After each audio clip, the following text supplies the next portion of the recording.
வரும் 15ஆம் தேதி மாநில அளவிலான வளர்ச்சி ஒருங்கிணைப்பு மற்றும் கண்காணிப்பு குழு கூட்டம் சென்னை தலைமைச் செயலகத்தில் முதலமைச்சர் மு.க.ஸ்டாலின் தலைமையில் நடைபெறுவதாக அறிவிப்பு வெளியாகியுள்ளதை அண்மைச் செய்தியாக பார்த்து வருகிறோம்.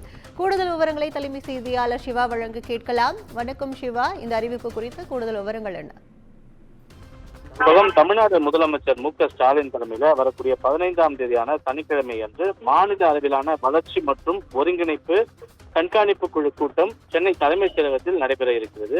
இந்த கூட்டம் திஷா கமிட்டி கூட்டம் என்று சொல்லப்படும். இந்த கூட்டத்தை பொறுத்தவரை மாநிலத்தில ஒவ்வொரு துறைகளுடைய வளர்ச்சி சார்ந்த பல்வேறு முக்கிய திட்டங்கள் தொடர்பாக ஆலோசனைகள் ஒவ்வொரு துறை சார்ந்த செயலாளர்கள் மற்றும் உயர் அதிகாரிகளோடு முதலமைச்சர் மு.க.ஸ்டாலின் தலைமையில ஒவ்வொரு மாதமும் நடைபெறுவது வழக்கமாக இருக்கிறது. அந்த அடிப்படையிலேயே வரக்கூடிய சனிக்கிழமை அன்று முதலமைச்சர் மு.க.ஸ்டாலின் தலைமையில சென்னை தலைமைச் செயலகத்தில் இந்த திஷா கமிட்டி கூட்டம் என்பது கூட்டப்பட இருப்பதாக அரசு அறிவித்திருக்கிறது. எனவே ஒவ்வொரு மாதமும் இந்த துறைகள் சார்ந்த பல்வேறு திட்டங்கள், வளர்ச்சிகள், மேற்கொள்ளப்படக்கூடிய பணிகள் உள்ளிட்ட பல்வேறு நிலைகள் தொடர்பாக முதலமைச்சர் மு.க.ஸ்டாலின் அதிகாரிகளிடம் கேட்டிருந்து வரக்கூடிய நிலையில இந்த மாதம் இந்த கூட்டம் வரக்கூடிய சனிக்கிழமை என்று கூட்டப்படும் என்று அதிகாரப்பூர்வமாக அறிவிக்கப்பட்டிருக்கின்றது. கற்பகம், விவரங்களுக்கு நன்றி சிவா.